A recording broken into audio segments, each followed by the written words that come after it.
വിവാഹം കഴിഞ്ഞു വർഷങ്ങളായി മക്കളില്ല ഉസ്താദെ, എന്തെങ്കിലും പരിഹാരങ്ങൾ പറഞ്ഞു തരുമോ? വിഷമിക്കണ്ട, പരിഹാരമുണ്ട് ഖുർആനിൽ. അസ്സലാമു അലൈക്കും വറഹ്മത്തുള്ളാഹി വബറകാതുഹു. പ്രിയപ്പെട്ടവരെ, വിവാഹം കഴിഞ്ഞിട്ട് വർഷങ്ങളായി മക്കളില്ലാതെ വിഷമിക്കുന്ന എത്രയോ ദമ്പതികളെ നമ്മൾ കാണാറുണ്ട്. പ്രത്യേകിച്ച് സഹോദരിമാർക്കൊക്കെ വലിയ വിഷമമായി അവർ ഒരു പൊതു സദസ്സുകളിലേക്കൊന്നും പോകാതെ, കഴിഞ്ഞ ദിവസം പോലും ഒരാൾ ബന്ധപ്പെട്ടപ്പോൾ പറഞ്ഞു, ഭാര്യ ഒരു പരിപാടികളിലേക്കൊന്നും പോകില്ല, അവൾക്ക് കുട്ടികളെ കാണുമ്പോൾ വല്ലാത്ത വിഷമമാണ്. ഇങ്ങനെ പറയുന്ന മക്കളില്ലാത്ത എത്രയോ ആളുകളുണ്ട്.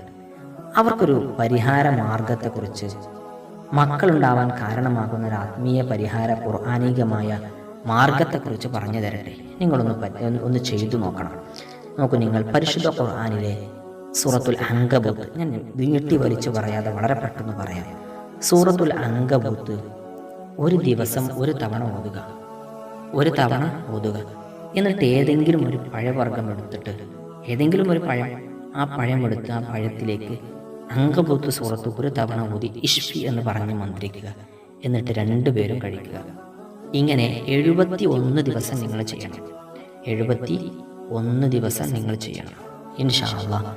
അങ്ങനെ അത് എല്ലാ ദിവസവും അങ്കബൂത്ത് ഓതി മന്ത്രിച്ച് 71 ദിവസം ചെയ്താൽ ഇൻഷാ അല്ലാഹ് അതൊരു പരിഹാര മാർഗത്തെക്കുറിച്ചാണ് ഞാൻ പറഞ്ഞത്. ഇനി അത് ഓതാൻ കഴിയാത്ത ആളുകളുണ്ടെങ്കിൽ അള്ളാഹുവിൻ്റെ അസ്മാഉൽ ഹുസ്നയിൽപ്പെട്ട ചില ഇസ്മുകൾ ഞാൻ പറഞ്ഞു തരാം. നോക്കൂ, നിങ്ങൾ ആ ഇസ്മുകൾ ശ്രദ്ധിച്ച് നിങ്ങൾ കേട്ട് എഴുതിയെടുക്കണം.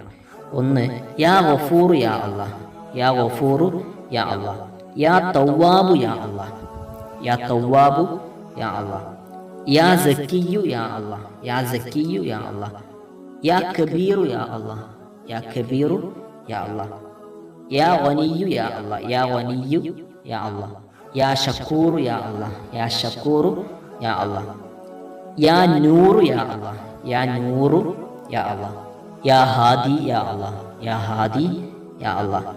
ഈ അസ്മാഉൽ ഹുസ്നയിലെ ഈ ഇസ്മുകൾ നിങ്ങളൊക്കെ ശ്രദ്ധിച്ച് കേട്ടല്ലോ. നിങ്ങൾക്ക് അസ്മാഉൽ ഹുസ്ന എന്ന് അടിച്ചാൽ തന്നെ ഈ ഇസ്മുകൾ അടങ്ങിയ ഒരു 99ഓളം ഇസ്മുകൾ വരും. അതിൽ നിന്ന് ഈ ഇസ്മുകളെ തിരഞ്ഞെടുത്താൽ മതി. ഞാൻ പറഞ്ഞത് എഴുതി വെച്ചാൽ മതി. എന്ന് കൃത്യമായി ഓതാൻ നിങ്ങൾക്ക് കിട്ടുകയും ചെയ്യും. നോക്കൂ, ഈ ഇസ്മുകൾ നിങ്ങൾ 777 തവണയാണ് ഓതേണ്ടത്. 777 തവണ. 777 തവണ ഓരോന്നും ചൊല്ലിയതിന് ശേഷം ഏതെങ്കിലും ഒരു പഴവർഗ്ഗം എടുക്കുന്നു, അതിലേക്ക് ഇഷ്ഫി എന്ന് പറഞ്ഞ് മന്ത്രിക്കുന്നു, രണ്ടുപേരും കഴിക്കുക. എന്നിട്ട് അള്ളാഹുവിനോട് ദുആ ചെയ്യുക. ഇൻഷാ അല്ലാഹ് രോഗങ്ങൾ കൊണ്ടുള്ള എന്തെങ്കിലും പ്രയാസങ്ങളായിരുന്നു നിങ്ങൾക്ക് മക്കൾ ഉണ്ടാവാതിരിക്കാനെങ്കിൽ സ്വാലിഹായ മക്കൾ അള്ളാഹു നൽകാൻ അതൊരു കാരണമാകും. അള്ളാഹു നമുക്കൊക്കെ സ്വാലിഹായ മക്കൾ അള്ളാഹു നൽകട്ടെ. അള്ളാഹു വിജയികളിൽ ഉൾപ്പെടുത്തട്ടെ. വീണ്ടും കാണാം. ദുആ വസിയത്തോടെ. അസ്സലാമു അലൈക്കും വറഹ്മത്തുള്ളാഹി വബറകാതുഹു.